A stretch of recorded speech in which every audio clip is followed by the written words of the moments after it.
घर से निकाल दो। तो राजा जी की आज्ञा से कंस को एक डलिया में डालकर यमुना में बहा दिया। यमुना में आगे यमुना बहती जा रही है मथुरा आगरा की तरफ। आगे पड़ता है एक बटेश्वर धाम।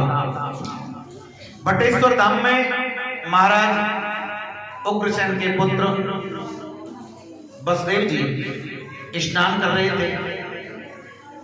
उग्रसेन जी स्नान कर रहे हैं, वसुदेव जी भी स्नान कर रहे हैं। उनके पैरों से वो टोकरी टकराई तो उन्होंने वो बच्चा बाहर निकाला, उसका लालन पालन किया। एक दिन नारद जी ने आकर कंस को बताया कि देख तुम उग्रसेन के नहीं सूरसेन के पुत्र हो और तुम्हारे पिता ने तुम्हें तो ऐसे बहा दिया था। कंस को बड़ा दुख हुआ कि बताओ दुनिया बच्चों के लिए तरसती है, हमारे बाप ने हमें जमुना में बहा दिया मारने के लिए। तो अपने घर नहीं गए, वहीं से तपस्या करने के लिए गए।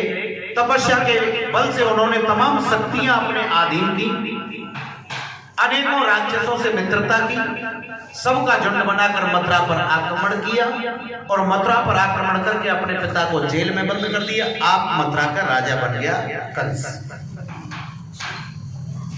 कंस की एक परम लाडली बहन है जिसका नाम है देवकी। मन में विचार आया कि वसुदेव जी बहुत अच्छे इंसान हैं, हालांकि उनके 6 विवाह पहले हो रखे हैं, 7वां विवाह देवकी का वसुदेव जी के साथ कर दिया। वसुदेव जी जब देवकी को लेकर चले तो आकाशवाणी हुई, अरे दुष्ट कंस, जिस बहन को तू इतने लाड प्यार से विदा कर रहा है इसका 8वां पुत्र तेरा काल होगा। कंस घबरा जाता है, तलवार निकालता है, बहन के केस पकड़ के उसको मारने चलता है तो वसुदेव जी पकड़ लेते हैं।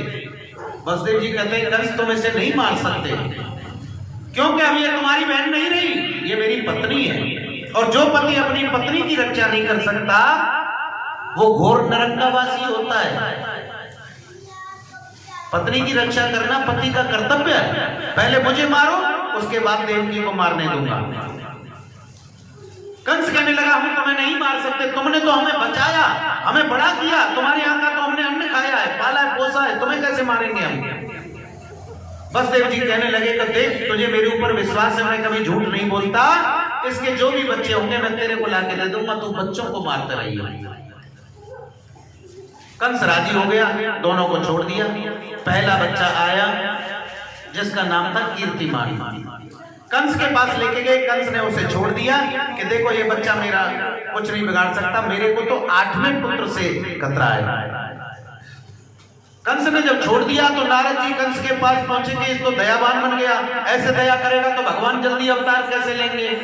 तो नारद जी ने समझाया कंस तू बड़ा भोला है, देवकी के बच्चों को छोड़ रहा है। बोले वो तो पहला ही बच्चा है, 8वां बच्चा मेरी मौत